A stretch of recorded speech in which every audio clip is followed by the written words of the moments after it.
श्री स्वामी समर्थ।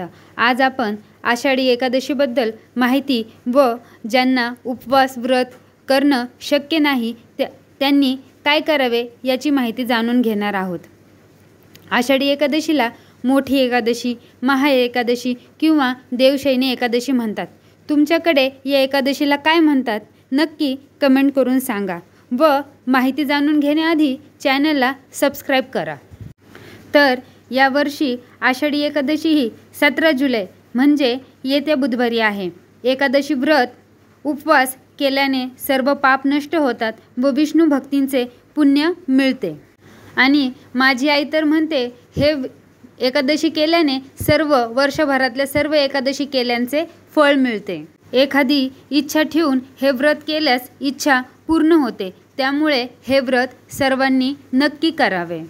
काही कारणास्तव हे व्रत करणं, उपवास करणं सर्वांना शक्य होत नाही, जसं की शुगर, BP असणे किंवा प्रेग्नेंट असणे, तर ह्या लोकांना हे व्रत करणं शक्य नाही व ज्या महिला ब्रेस्ट फीडिंग करवतात त्यांनाही शक्य नाही। आणि मलाही वाटते की अशा लोकांनी व्रत करणे, उपवास करणे टाळावे। मग ह्या दिवशी असं काय करावे ज्याने आपल्याला एकादशी केल्याचे पुण्य मिळेल? या दिवशी अगदी साधं जेवण बनवावं, ज्यामध्ये पोळी, भाजी, साधी भाजी, ज्यामध्ये मसाले, कांदा, लसूण न घालता जेवण बनवावे व ते ग्रहण करावे व मांसाहार तर वर्जच आहे। या दिवशी तांदूळ किंवा तांदळाचे पदार्थ म्हणजेच भात, खीर, तांदळाची खिचडी खाणे टाळावे।